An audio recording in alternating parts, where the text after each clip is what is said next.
우간다 농업부 장관의 긴급 기자회견이 전 세계를 충격에 빠뜨렸습니다. 지금 당장 한국 기술을 국가 정책으로 채택하겠습니다. 한때 황금빛 감귤이 가득하던 땅은 지금 검은 죽음이 덮쳐버린 폐허가 되어버렸습니다. 6년간 세계 최고라 불리는 병리학자 수십 명이 투입됐지만 모두 실패했어요. 200만 달러짜리 최첨단 장비도 수백만 페이지에 달하는 분석 보고서도 이 병의 정체조차 전혀 밝히지 못했습니다. 그리고 2023년 드디어 한국이 나섰습니다. 하지만 그들이 가져온 건 고작 캐리어 몇 개와 장비라곤 딸랑 돋보기 하나뿐이었습니다. 현지 관계자들은 분노했고 주민들의 절망은 더욱 깊어졌습니다. 그러던 그때 기적이 일어났습니다. 그것도 단 48시간 만에 말입니다. 본격적인 이야기 들어가기 전에 잠시만요. 한국의 농업 기술에 대한 여러분의 생각을 댓글에 작성해주세요. 또한 이야기 들으시면서 기대가 되신다면 구독, 좋아요로 함께 해주세요. 저는 그날을 절대 잊을 수 없습니다. 2023년 8월 15일 우간다 몰발 지역에서 제가 목격한 장면은 마치 지옥 같았거든요. 5헥타르에 달하는 감귤 농장이 통째로 죽어가고 있었습니다. 나무 한 그루 한 그루가 검은 반점에 뒤덮여 썩어가는 모습은 소름이 돋을 정도였어요. 더 끔찍한 건 그 냄새였습니다. 달콤했던 감귤향 대신 썩은 내가 코를 찔렀죠. 저는 클레어 뒤퐁, 프랑스 출신 FAO 식물병리학자입니다. 15년간 전 세계 곳곳에서 식물병과 싸워왔어요. 하지만 그 순간만큼은 완전히 무력했습니다. 농민 무케비 씨가 저를 안내했는데 그의 첫마디가 충격이었어요. 박사님, 이 병은 나무만 죽이는 게 아닙니다. 사람도 죽이고 있어요. 무슨 말인지 이해할 수 없었습니다. 그런데 무케비 씨가 보여준 건 더욱 충격적이었어요. 마을 사람들이 하나 둘 떠나고 있었거든요. 지난 6개월 동안 우리 마을 인구가 40%나 줄었습니다. 무케비 씨의 목소리가 떨렸어요. 젊은 사람들은 다 도시로 떠났고 남은 건 우리 같은 늙은이들 뿐입니다. 더 충격적인 사실은 따로 있었습니다. 이 병이 단순히 감귤만 공격하는 게 아니라는 거였죠. 망고, 아보카도, 심지어 바나나까지 번지고 있었거든요. 정부 발표로는 우간다 과일 생산량이 작년 한 해에만 50% 이상 급감했다고 했어요. 박사님, 정말 이상한 건 이겁니다. 무케비 씨가 저를 한 나무 앞으로 데려갔어요. 이 나무들, 밤에 이상한 소리를 내요. 처음엔 헛소리라고 생각했습니다. 하지만 다른 농민들도 같은 말을 했거든요. 다스락거리는 소리가 나요. 바람도 없는데 마치 나무가 아파서 신음하는 것 같아요. 제가 직접 현미경으로 관찰해봤는데 정말 기이했어요. 잎사귀의 세포가 마치 폭발한 것처럼 터져 있었거든요. 15년간 수많은 식물병을 봤지만 이런 파괴 패턴은 처음이었습니다. 그런데 더 무서운 건 시간이었어요. 이 병의 진행 속도가 상상을 초월했거든요. 건강했던 나무가 단 3일 만에 완전히 말라 죽는 겁니다. 보통 식물병은 몇 주에서 몇 달에 걸쳐 진행되는데 이건 정말 비정상적이었죠. 우간다 농업부 장관 빈센트 키미로 씨와의 면담은 더욱 절망적이었습니다. 뒤퐁 박사님, 솔직히 말하면 우리는 이미 포기 상태입니다. 장관의 얼굴은 완전히 지쳐 있었어요. 지금까지 온 전문가가 몇 명인지 아세요? 장관이 파일을 뒤적였습니다. 영국 로담스테드 연구소에서 5명, 독일 막스플랑크에서 7명, 제 동료들인 프랑스 INRA에서도 8명까지 총 20명이 넘는 세계 최고 전문가들이 다녀갔어요. 그런데 결과는 모두 똑같았습니다. 원인 불명, 추가 연구 필요, 현재 기술로는 해결 불가. 이런 결론들 뿐이었죠. 장관이 저에게 보여준 보고서 더미는 정말 두꺼웠어요. 하지만 그 두꺼운 보고서들 속에 해답은 하나도 없었습니다. 수백 페이지에 달하는 분석자료, 그래프, 도표들이 가득했지만 결론은 항상 같았거든요. 해결책 없음. 박사님, 이제 정말 마지막 기회입니다. 장관의 목소리에는 절망이 가득했어요. 이번에도 실패하면 우리는 감귤 농업을 완전히 포기해야 할지도 모릅니다. 그때 장관이 한마디 더 했습니다. 이번엔 한국에서 팀이 온다고 합니다. 저는 순간 당황했어요. 한국이라니? 물론 한국의 기술력은 인정하지만 이런 복잡한 식물병리학 문제를 해결할 수 있을까요? 세계 최고 수준의 유럽 연구소들도 모두 실패했는데 말이에요. 하지만 장관의 다음 말이 더 충격적이었습니다. KOPIA라는 기관에서 온다고 하는데 팀장이 70대 여성 농부라고 합니다. 70대 여성 농부라니? 첨단 장비와 박사학위로 무장한 유럽 전문가들도 해결 못한 문제를 70대 할머니가 해결한다는 건가요? 솔직히 말하면 그 순간 저는 이번에도 실패할 거라고 확신했어요. 하지만 묘한 호기심이 생겼습니다. 도대체 어떤 방법을 쓸까? 혹시 우리가 놓친 뭔가가 있을까? 15년 경력의 자존심도 있었지만 무엇보다 이 문제를 해결하고 싶었거든요. 절망에 빠진 농민들의 모습을 더 이상 볼 수 없었어요. 며칠 뒤 한국팀이 도착한다는 연락을 받았습니다. 저는 공항으로 마중을 나갔어요. 도대체 어떤 사람들일까? 어떤 장비를 가져올까? 머릿속으로 온갖 상상을 했죠. 그런데 출국장에서 나온 그들을 보는 순간 저는 완전히 충격을 받았습니다. 제 예상과는 정반대였거든요. 한국 NGO팀이 도착한 그 순간을 저는 평생 잊지 못할 겁니다. 출국장 문이 열리면서 나온 사람들을 보는 순간 저는 완전히 얼어붙었거든요. 제가 상상했던 건 이런 거였어요. 최신 장비를 든 젊은 박사들, 분석기기로 가득한 트럭, 그리고 화려한 연구진 명단. 하지만 현실은 정반대였죠. 소박한 옷차림의 5명이 전부였습니다. 그것도 캐리어 몇 개만 딸랑 끌고 말이에요. 거대한 장비 상자는 어디에도 보이지 않았어요. 그런데 그 중에서도 가장 충격적인 건 팀장이었습니다. 박정자라고 자신을 소개한 분은 정말로 70대로 보이는 할머니였거든요. 키는 155cm 정도, 얼굴은 제주도 햇볕에 그을렸고 손은 오랜 농사일로 거칠었어요. 영락없는 시골 할머니의 모습이었죠. 안녕하세요, 클레어 박사님. 박정자 씨의 영어는 정말 어설펐어요. 저는 박정자입니다. 제주도에서 40년간 감귤 농사를 지었습니다. 저는 순간 멘탈이 나갔어요. 감귤 농사라고요? 세계가 해결하지 못한 문제를 할머니가 해결한다는 건가요? 팀원들도 마찬가지였습니다. 김영호라는 서울대 박사, 이정민이라는 농촌진흥청 연구원, 최수진이라는 통역사, 그리고 박민수라는 농업기술원 직원. 모두 소박한 차림에 특별할 게 없어 보였죠. 가장 당황스러운 건 장비였어요. 박정자 씨가 가져온 건 종이 노트 한 권, 볼펜 몇 자루, 그리고 돋보기 하나뿐이었거든요. 김영호 박사도 간단한 현미경과 패트리 접시 몇 개만 가지고 왔어요. 이게 전부인가요? 저는 참을 수 없어서 물어봤습니다. PCR 장비는요? 전자현미경은요? 분광분석기는요? 박정자 씨가 웃으면서 대답했어요. 아, 그런 것들 말씀이시군요. 저희는 그런 건 안 가져왔습니다. 눈으로 보고 손으로 만져보면 됩니다. 저는 정말 기가 막혔습니다. 영국 로담스테드 연구소는 200만 달러짜리 장비를 가져왔죠. 독일 막스플랑크 연구소는 트럭 3대 분량의 기계를 들고 왔고요. 프랑스 INRA팀은 이동식 실험실까지 설치했었거든요. 하지만 한국팀은 돋보기 하나로 해결하겠다는 겁니다. 현지 농민들의 반응은 더욱 냉담했어요. 무케비 씨는 제 귀에 속삭였죠. 박사님, 저 사람들 진짜 전문가 맞나요? 할머니 한 명이 팀장이라니. 다른 농민들의 수군거림도 들렸습니다. 또 시간 낭비네. 이번엔 아예 대놓고 우리를 무시하는군. 다른 나라들은 그래도 멋진 기계라도 가져왔는데. 마을 이장 루안자 씨는 아예 대놓고 불만을 표했어요. 우리가 6년간 기다린 게 이거예요? 할머니 한 명하고 돋보기 하나로 우리 문제를 해결한다고요? 분위기가 정말 최악이었습니다. 농민들은 하나둘 자리를 떠나기 시작했고 남은 사람들도 냉소적인 표정이었죠. 그런데 박정자 씨는 전혀 개의치 않는 것 같았어요. 오히려 농장으로 향하면서 말했죠. 우선 나무들을 만나봐야겠습니다. 나무들을 만난다고요?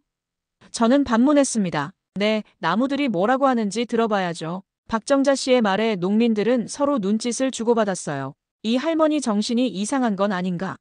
라는 표정이었거든요. 농장에 도착하자마자 박정자 씨는 정말 이상한 행동을 시작했습니다. 병든 나무 앞에 쪼그려 앉더니 손으로 흙을 만지기 시작했거든요. 그러더니 흙 냄새를 맡았어요.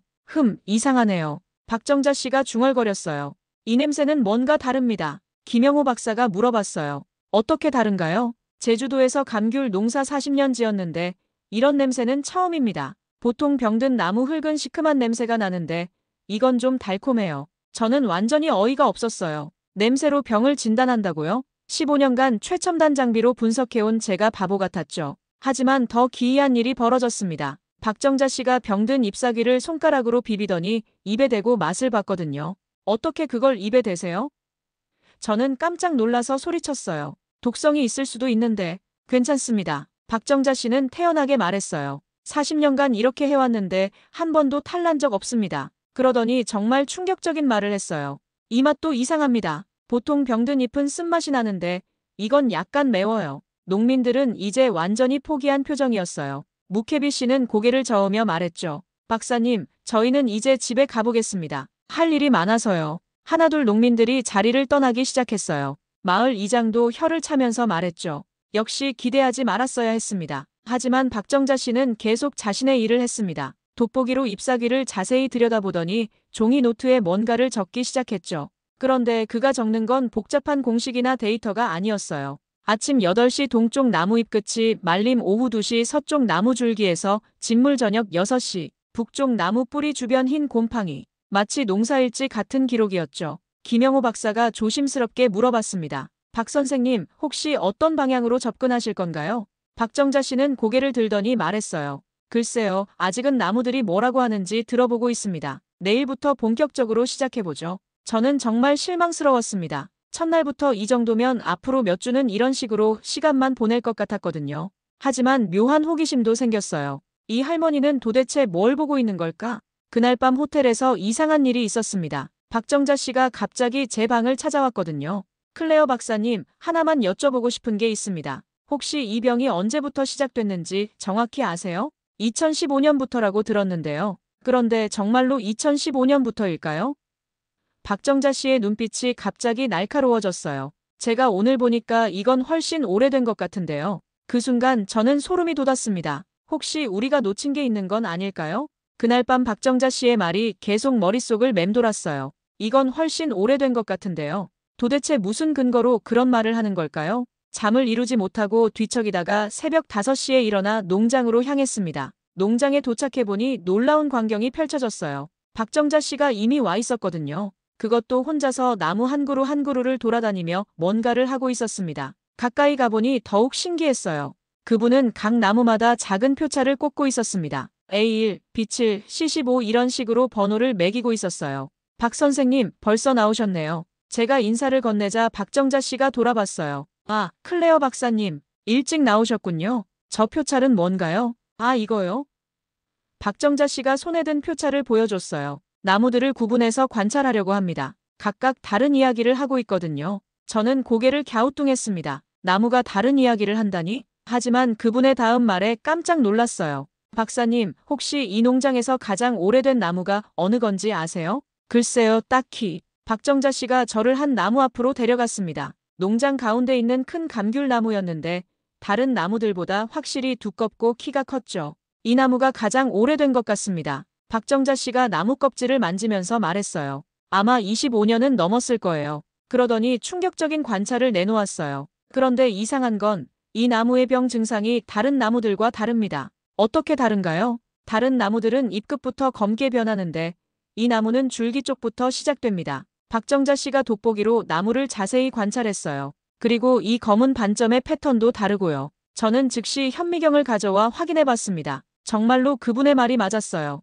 오래된 나무의 병변 패턴이 젊은 나무들과 달랐습니다. 이건 정말 이상하네요. 저도 인정할 수밖에 없었어요. 15년간 수많은 식물병을 봤지만 같은 병이 나무 연령에 따라 다른 패턴을 보이는 경우는 거의 없었거든요. 그때 농민 무케비 씨가 농장에 나타났습니다.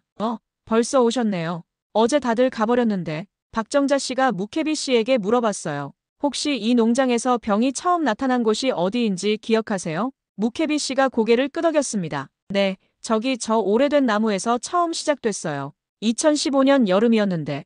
그럼 그 나무부터 다른 나무로 번진 건가요? 아니요, 그게 이상해요. 무케비 씨의 표정이 당황스러워졌어요. 처음엔 저 나무에만 있었는데 갑자기 농장 반대편 젊은 나무들부터 죽기 시작했거든요. 박정자 씨와 제가 동시에 놀란 표정을 지었습니다. 보통 식물병은 발생 지점에서 주변으로 차례로 번지는 게 일반적인데 이건 완전히 다른 패턴이었어요. 혹시 그때 다른 특별한 일이 있었나요? 박정자 씨가 세심하게 물어봤어요. 새로운 비료를 쓴다거나 농약을 바꾼다거나. 무케비 씨가 잠시 생각하더니 대답했습니다. 아, 그때 정부에서 새로운 감귤 품종을 보급했어요. 수확량이 많이 늘어난다고 해서 젊은 나무들을 많이 심었죠. 새로운 품종이요? 저는 즉시 관심이 생겼어요. 어디서 가져온 건가요? 유럽에서 가져온 개량 품종이라고 했어요. 무케비 씨가 말했습니다. 확실히 처음엔 열매가 많이 열렸는데 얼마 안 있어 죽기 시작했어요. 박정자 씨와 저는 서로를 바라봤습니다. 뭔가 중요한 단서를 찾은 것 같았어요. 혹시 그 새로운 품종 나무가 아직 남아있나요? 박정자 씨가 물어봤어요. 네, 저기 있어요. 무케비 씨가 농장 한쪽을 가리켰어요. 대부분 죽었지만 몇 그루는 아직 살아있어요. 우리는 그 나무들로 향했습니다. 가까이 가보니 정말 참혹한 상태였어요. 거의 말라 죽어가는 상태였지만 아직 살아있었습니다. 박정자 씨가 돋보기로 나무를 관찰하더니 놀라운 발견을 했어요. 박사님, 이것 좀 보세요. 제가 현미경으로 확인해보니 정말 충격적이었습니다. 이 유럽 품종 나무의 세포벽이 현지 품종과 완전히 달랐어요. 더 얇고 약해 보였습니다. 이거 혹시 저는 가능성을 떠올렸어요. 유럽 품종이 현지 환경에 적응하지 못해서 약해진 건 아닐까요? 박정자 씨가 고개를 끄덕였어요. 그럴 가능성이 높습니다. 제주도에서도 비슷한 경우를 본 적이 있어요. 그때 김영호 박사가 농장에 도착했습니다. 박 선생님, 벌써 시작하셨네요. 박정자 씨가 지금까지의 발견을 김 박사에게 설명했어요. 김 박사도 놀라는 표정이었어요. 그럼 이 병의 원인이 유럽 품종과 관련이 있다는 말씀인가요? 아직 확실하지는 않지만 가능성이 있어 보입니다. 박정자 씨가 신중하게 대답했어요. 하지만 더 조사해봐야겠어요. 제가 박정자 씨의 노트를 흘끗 봤는데 어제와는 다른 내용들이 적혀 있었어요. 오래된 나무 줄기부터 병변, 느린 진행 젊은 나무 잎끝부터 병변, 빠른 진행, 2015년 유럽 품종 도입병 확산 패턴 이상함. 복잡한 수식은 없었지만 핵심을 꿰뚫는 관찰들이었어요. 이 할머니가 하루 만에 우리가 6년간 놓친 것들을 찾아낸 거였습니다. 저는 점점 박정자 씨에 대한 생각이 바뀌기 시작했어요. 이분은 단순한 시골 할머니가 아니었습니다. 40년간 쌓인 농부의 직감과 경험이 첨단 장비보다 더 정확할 수도 있다는 걸 깨달았거든요. 그때 다른 농민들이 하나둘 농장에 나타나기 시작했습니다. 어제와 달리 이번엔 조금 더 관심 있는 표정이었어요. 마을 이장 루한자 씨도 왔습니다. 어제와 다르게 뭔가 하고 계시네요. 박정자 씨가 웃으며 대답했어요. 네, 나무들이 조금씩 이야기를 들려주고 있어요. 정말 뭔가 발견하신 건가요? 농민 중 한 명이 반신반의하며 물어봤어요. 아직 확실하진 않지만 몇 가지 흥미로운 점들을 찾았습니다. 박정자 씨가 정직하게 대답했어요. 며칠 더 관찰해봐야겠어요. 오후가 되자 박정자 씨는 또 다른 놀라운 행동을 시작했습니다. 병든 나무 뿌리 주변 흙을 파기 시작한 거예요. 뿌리를 보려고요. 제가 물어보자 박정자 씨가 답했어요. 뿌리가 가장 정직하거든요. 나무의 진짜 상태를 알려줍니다. 흙을 파내자 충격적인 광경이 나타났습니다. 뿌리가 거의 썩어 문드러져 있었어요. 그런데 더 놀라운 건 그 썩은 부분의 색깔이었어요. 이 색상, 특이합니다. 저는 현미경으로 관찰했어요. 일반적인 뿌리썩 은병과는 다른 것 같은데요. 박정자 씨가 썩은 뿌리를 손에 들고 냄새를 맡았어요. 냄새도 다르고 질감도 다릅니다. 이건 세균성이 아니라 진균성 같은데요. 김영호 박사가 샘플을 채취했습니다. 내일 간이 검사를 해보겠습니다. 해질 무렵 박정자 씨는 하루 종일의 관찰 결과를 노트에 정리했어요. 그분의 노트는 여전히 복잡한 수식이나 그래프가 아니라 간단한 문장들이었어요. 오래된 나무 줄기부터 병변 젊은 나무 잎끝부터 병변 유럽 품종 세포벽, 약한 뿌리 진균성 의심. 그런데 마지막에 적힌 한 줄이 제 눈을 사로잡았습니다. 2015년 신품종 도입병 시작. 농민들도 하루 종일 지켜본 결과 표정이 많이 달라졌어요. 무케비 씨가 말했어요. 뭔가 다른 것 같기는 해요. 다른 외국인들은 기계만 들여다봤는데 이분은 직접 만지고 냄새도 맡고 마을 이장도 고개를 끄덕였습니다. 그래도 하루 만에 이렇게 많은 걸 발견한 사람은 처음이네요. 저 역시 인정할 수밖에 없었어요. 박정자 씨의 방법은 원시적으로 보였지만 결과는 놀라웠습니다. 하루 만에 지금까지 어느 전문가도 발견하지 못한 것들을 찾아낸 거죠. 그날 저녁 호텔에서 박정자 씨와 마주쳤습니다. 박 선생님, 정말 대단하십니다. 솔직한 마음으로 인정했어요. 아직 시작일 뿐입니다. 박정자 씨가 겸손하게 말했어요. 내일부터가 진짜 중요해요. 내일은 뭘 하실 건가요? 박정자 씨의 눈빛이 진지해졌어요. 진짜 범인을 찾아야죠. 다음 날 아침 농장에는 어제보다 더 많은 사람들이 모였습니다. 박정자 씨의 발견 소식이 퍼지면서 농민들의 관심이 높아진 거죠. 하지만 곧 그 관심이 격렬한 갈등으로 변할 줄은 몰랐어요. 박정자 씨는 김영호 박사와 함께 간이 현미경 검사 결과를 들고 왔습니다. 그분의 표정이 심각했어요. 어제 채취한 샘플을 분석한 결과가 나왔습니다. 김영호 박사가 말했어요. 정말 놀라운 발견이었어요. 농민들이 모두 귀를 기울였습니다. 6년간 기다려온 답을 드디어 들을 수 있을까요? 박정자 씨가 입을 열었어요. 이 병의 원인은 슈도세르코스포라라는 진균입니다. 그런데 문제는 이 진균이 우간다 토종이 아니라는 겁니다. 저는 깜짝 놀랐어요.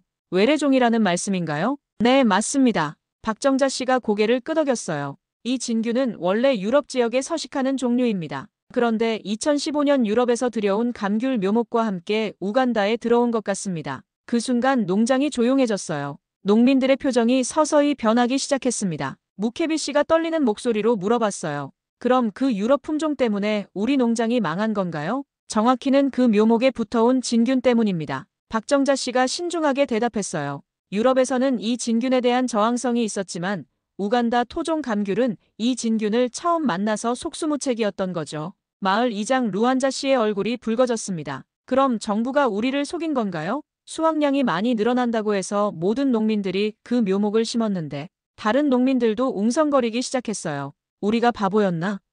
정부를 믿고 따라한 게 잘못이었어. 6년간 고생한 게 다 정부 때문이네. 분위기가 급격히 악화됐습니다. 농민들의 분노가 폭발하기 시작한 거예요. 그때 놀라운 일이 벌어졌어요. 정부 관리 2명이 갑자기 농장에 나타난 거였습니다. 우간다 농업부 차관 피터 와부오 씨와 지역 농업 담당관 조제프 무코노 씨였어요. 박정자 박사님의 발견 소식을 들었습니다. 차관이 말했어요. 정말 훌륭한 성과네요. 하지만 농민들의 반응은 차가웠습니다. 마을 이장이 차관을 향해 소리쳤어요.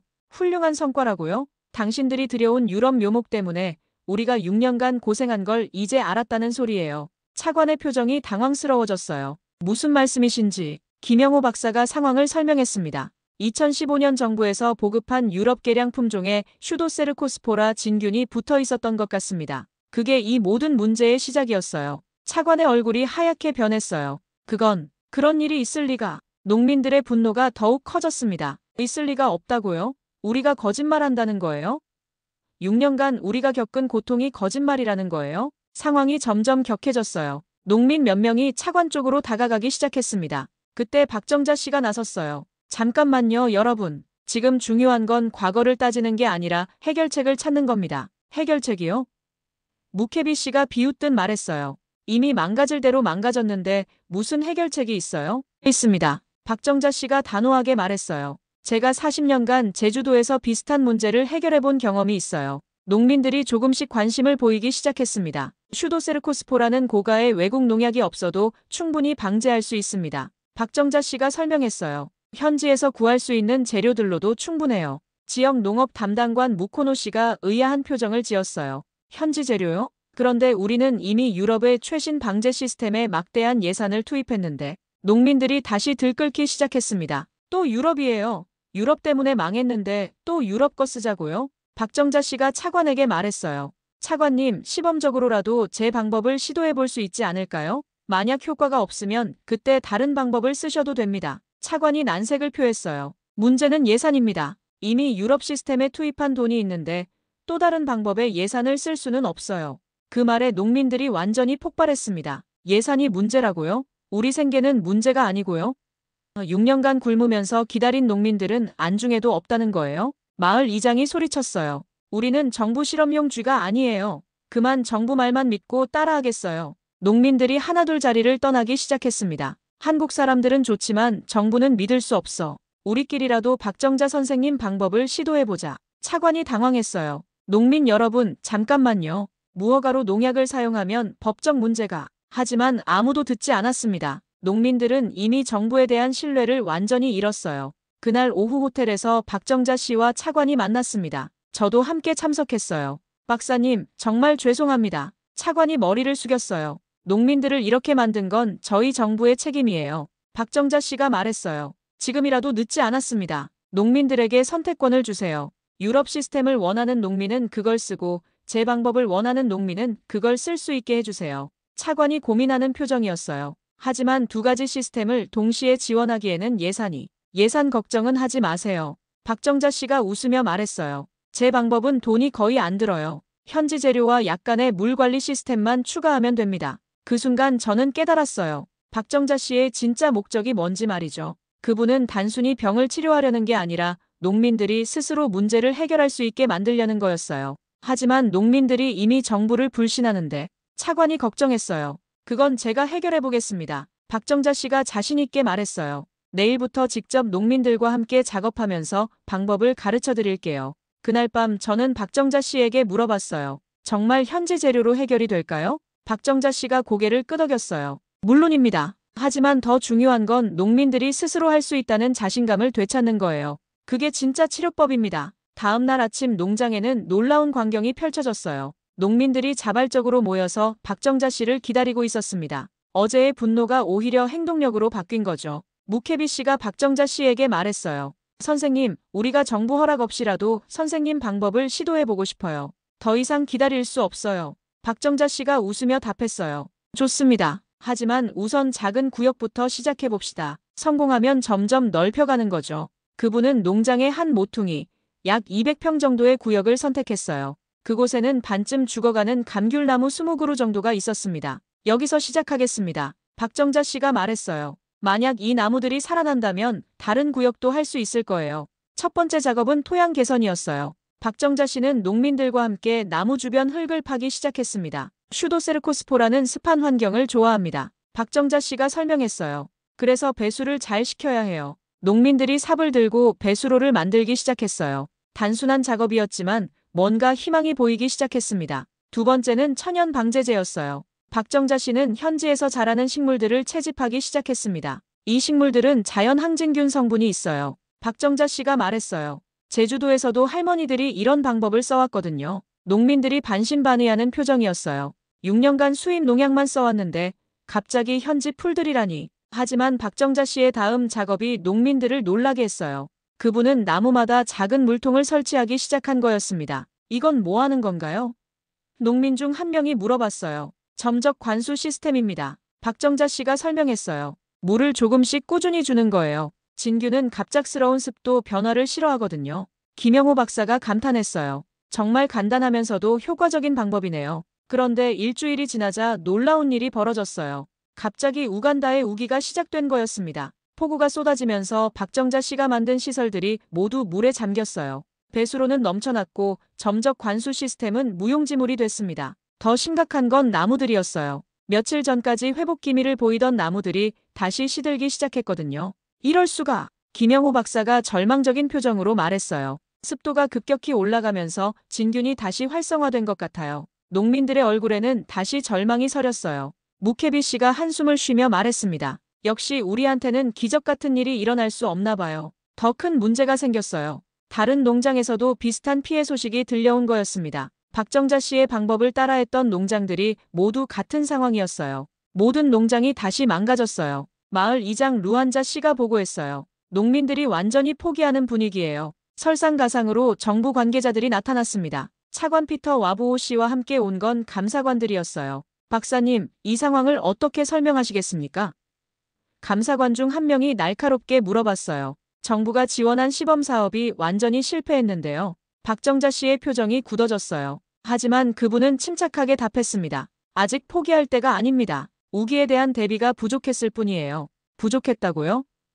감사관이 비웃듯 말했어요. 농민들은 다시 절망에 빠졌고 예산은 낭비됐고 시간만 허비했는데요. 그 순간 언론까지 나타났어요. 우간다 국영방송 기자가 카메라를 들고 농장에 들어왔습니다. 한국의 농업 전문가가 도입한 감귤병 치료법이 폭우로 인해 완전히 실패했다는 소식입니다. 기자가 카메라를 향해 말했어요. 6년간 고통받던 농민들에게 희망을 주었던 이 방법이 결국 물거품이 됐습니다. 농민들이 하나둘 자리를 떠나기 시작했어요. 역시 안 되는구나. 처음부터 기대하지 말았어야 했어. 가장 충격적인 건 무케비 씨의 반응이었어요. 그가 박정자 씨에게 말했습니다. 선생님, 감사했지만 이제 그만해요. 우리는 이미 너무 많이 실망했어요. 박정자 씨가 절망적인 표정을 지었어요. 처음으로 그분의 눈에 당황스러운 빛이 보였습니다. 무케비 씨, 조금만 더 기다려주세요. 박정자 씨가 간청했어요. 방법이 있을 거예요. 하지만 무케비 씨는 고개를 저었어요. 선생님도 결국 다른 외국인들과 똑같아요.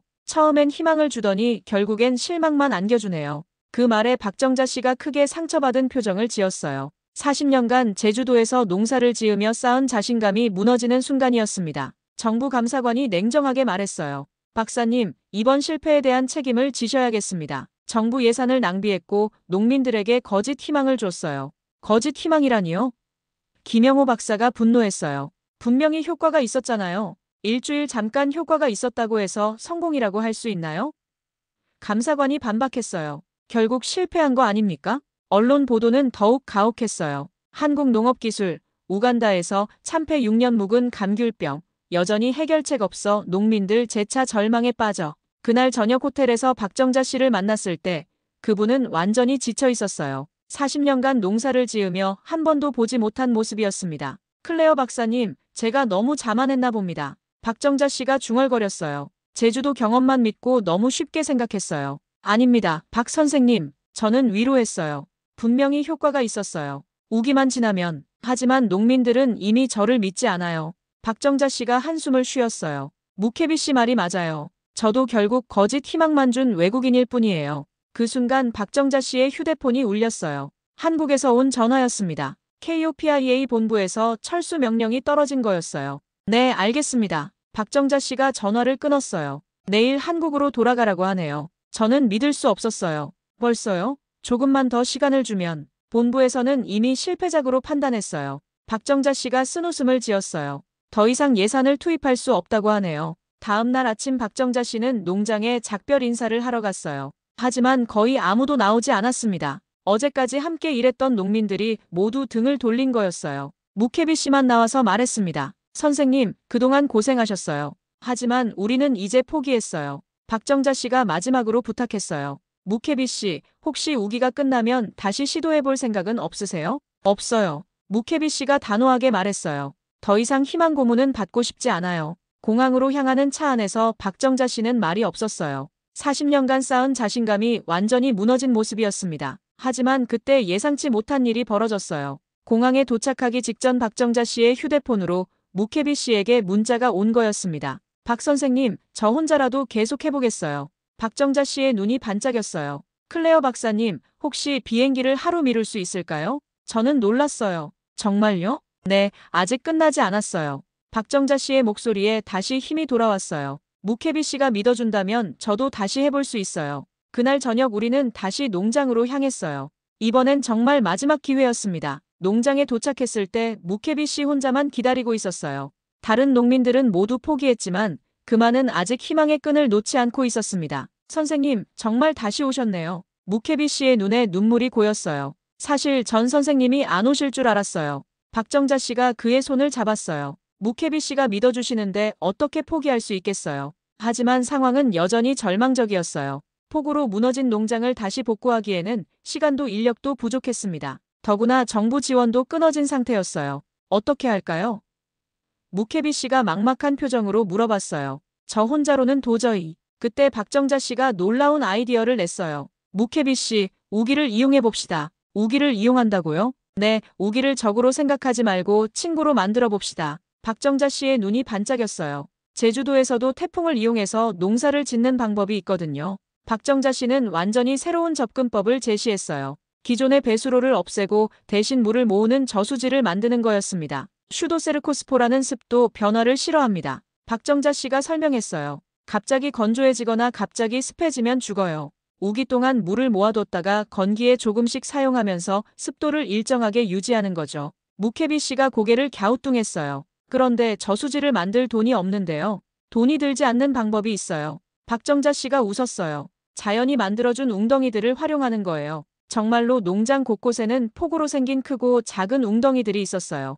박정자 씨는 이 웅덩이들을 연결해서 자연 저수 시스템을 만들기 시작했습니다. 이틀 동안 박정자 씨와 무케비 씨는 둘이서 열심히 작업했어요. 삽으로 수로를 파고 돌로 둑을 쌓고 나무 판자로 수문을 만들었습니다. 그 모습을 본 다른 농민 몇 명이 하나둘 합류하기 시작했어요. 우리도 도와줄게요. 어차피 할 일도 없는데. 일주일이 지나자 기적 같은 시스템이 완성됐어요. 자연 저수지에서 나무들로 이어지는 물순환 시스템이었습니다. 비가 오면 저수지에 물이 고이고 맑은 날에는 그 물이 조금씩 나무들에게 공급되는 거였어요. 그리고 박정자 씨는 또 다른 비밀 무기를 꺼냈어요. 현지에서 자라는 발효 미생물을 이용한 천연 농약이었습니다. 이건 제주도 할머니들이 쓰던 방법이에요. 박정자 씨가 설명했어요. 썩은 과일과 현지 식물을 발효시켜서 만든 천연 항진균제예요. 무케비 씨가 냄새를 맡아봤어요. 정말 독특한 냄새네요. 냄새는 좀 지독하지만 효과는 확실해요. 박정자 씨가 웃었어요. 2주가 지나자 놀라운 변화가 나타났어요. 새로운 시스템을 적용한 구역의 나무들이 전혀 다른 모습을 보이기 시작한 거였습니다. 우기 중인데도 불구하고 병 증상이 거의 사라진 겁니다. 김영호 박사가 분석한 결과는 더욱 놀라웠어요. 슈도세르코스포라균이 거의 검출되지 않아요. 습도가 높은데도 진균이 활동을 못하고 있어요. 소문이 퍼지면서 다른 농민들이 다시 찾아오기 시작했어요. 정말 효과가 있나요? 이번에는 폭우가 와도 괜찮을까요? 박정자 씨가 자신있게 답했어요. 이번엔 우기가 우리 편이에요. 3주째. 정말 기적이 일어났어요. 시범구역의 감귤나무들이 우기 중인데도 불구하고 열매를 맺기 시작한 거였습니다. 6년간 우기만 되면 모든 것이 망가졌는데 이번엔 정반대였어요. 농민들이 환호했어요. 이번엔 정말 다르네요. 우기에도 열매가 열리다니. 더 놀라운 건 수확량이었어요. 기존 방법보다 70% 이상 늘어난 거였습니다. 무케비씨의 1헥타르 농장에서 35톤의 감귤을 수확했어요. 병이 생기기 전보다도 더 많은 양이었습니다. 이건 꿈이 아니죠? 무케비씨가 눈물을 흘리며 말했어요. 정말 우리 농장이 되살아났어요. 소식이 전국에 퍼지면서 정부 관계자들이 다시 찾아왔어요. 이번엔 농업부 장관 빈센트 키미로 씨가 직접 왔습니다. 박사님, 정말 죄송합니다. 장관이 깊이 고개를 숙였어요. 저희가 너무 성급하게 판단했어요. 박정자 씨가 겸손하게 답했어요. 괜찮습니다. 저도 처음엔 우기를 제대로 고려하지 못했어요. 장관이 제안했어요. 이 방법을 전국으로 확대하고 싶습니다. 정부에서 전폭적으로 지원하겠어요. 하지만 박정자 씨는 다른 제안을 했어요. 장관님, 정부 지원보다는 농민들끼리 서로 가르치게 해주세요. 무케비 씨 같은 분들이 다른 농민들을 교육하는 거예요. 농민이 농민을 교육한다고요? 네, 그게 가장 확실한 방법이에요. 박정자 씨가 설명했어요. 같은 조건에서 같은 고생을 한 사람들끼리 배우는 게 가장 효과적이거든요. 6개월 후 놀라운 일이 벌어졌어요. 무케비 씨가 중심이 된 농민 교육 네트워크가 우간다 전역으로 퍼진 거였습니다.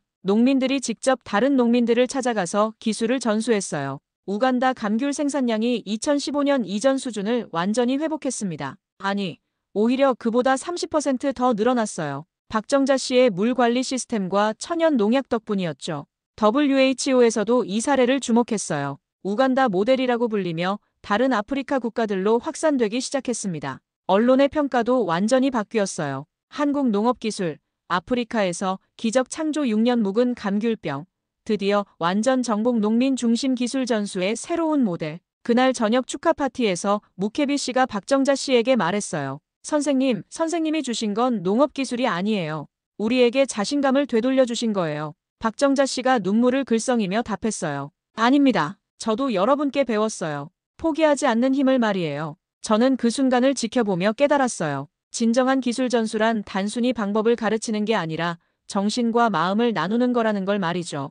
박정자 씨가 우간다를 떠날 때 그분은 조용히 떠났어요. 큰 환송식도 없었습니다. 하지만 농장 곳곳에는 그분의 흔적이 남아 있었어요. 자연 저수지, 발효농약 제조법, 그리고 무엇보다 농민들의 자신감이 말이에요. 무케비 씨는 이제 단순한 농민이 아니었어요. 우간다 농민교육협회의 회장이 됐습니다. 그는 박정자 씨의 방법을 다른 농민들에게 가르치는 일을 시작했어요. 저는 이제 다른 농민들을 가르치는 일을 해요. 무케비 씨가 자랑스럽게 말했어요. 지금까지 200명 이상의 농민들을 교육했어요. 그의 사무실을 보니 농장 한편에 작은 건물이 있었어요. 그곳에는 박정자 씨의 사진과 함께 우간다 감귤 재생 프로젝트라는 간판이 걸려 있었습니다. 매주 다른 지역 농민들이 여기서 교육을 받아요. 무케비 씨가 설명했어요. 박정자 선생님이 가르쳐주신 방법을 그대로 전수하고 있어요. 교육 내용을 살펴보니 정말 체계적이었어요. 단순히 기술만 가르치는 게 아니라 농민들의 자신감과 자립 정신까지 기르는 프로그램이었습니다. 가장 중요한 건 마음가짐이에요. 무케비 씨가 말했어요. 기술은 배울 수 있지만 포기하지 않는 정신은 스스로 만들어야 해요. 다른 농장들도 둘러봤는데 모두 비슷한 변화를 보이고 있었어요. 마을 이장 루안자 씨의 농장도 완전히 달라져 있었습니다. 이젠 우기가 두렵지 않아요. 루안자 씨가 웃으며 말했어요. 오히려 우기가 오면 더 좋은 수확을 기대하죠. 박정자 씨의 노트가 교육 교본이 되어 전국으로 퍼졌어요. 그 노트에는 복잡한 이론이 아니라 농민들이 직접 경험할 수 있는 실용적인 방법들이 담겨 있었습니다. 나무가 말하는 법 듣기 흙의 냄새로 병 진단하기 우기를 친구로 만드는 물관리 현지 식물로 천연 농약 만들기. 이런 내용들이 농민들의 언어로 쉽게 설명되어 있었어요.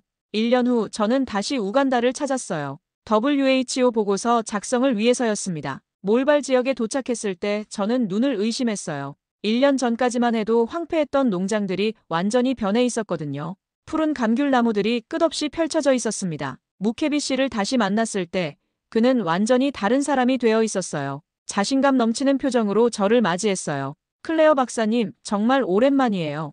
우리 농장 좀 보세요. 어떤가요? 정말 놀라웠어요. 그의 농장은 1년 전과 비교할 수 없을 정도로 발전해 있었습니다. 감귤나무들이 건강하게 자라고 있었고 열매들이 주렁주렁 달려 있었어요. 수확량이 어떻게 되나요?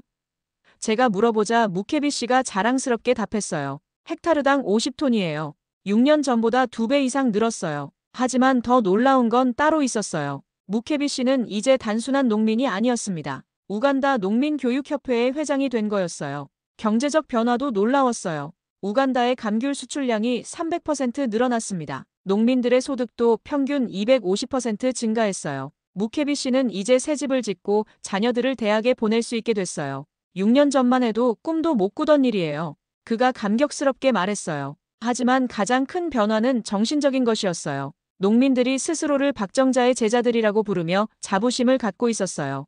우리는 이제 다른 나라 농민들도 도울 수 있어요. 무케비 씨가 말했어요. 정말로 우간다 모델은 동아프리카 전역으로 확산되고 있었어요. 케냐, 탄자니아, 르완다에서도 비슷한 프로젝트가 시작됐습니다. WHO 본부에서도 이 사례를 높이 평가했어요. 농민 주도형 기술 전수의 모범 사례로 선정됐습니다. 제가 작성한 보고서는 전 세계 신흥국에 배포됐어요.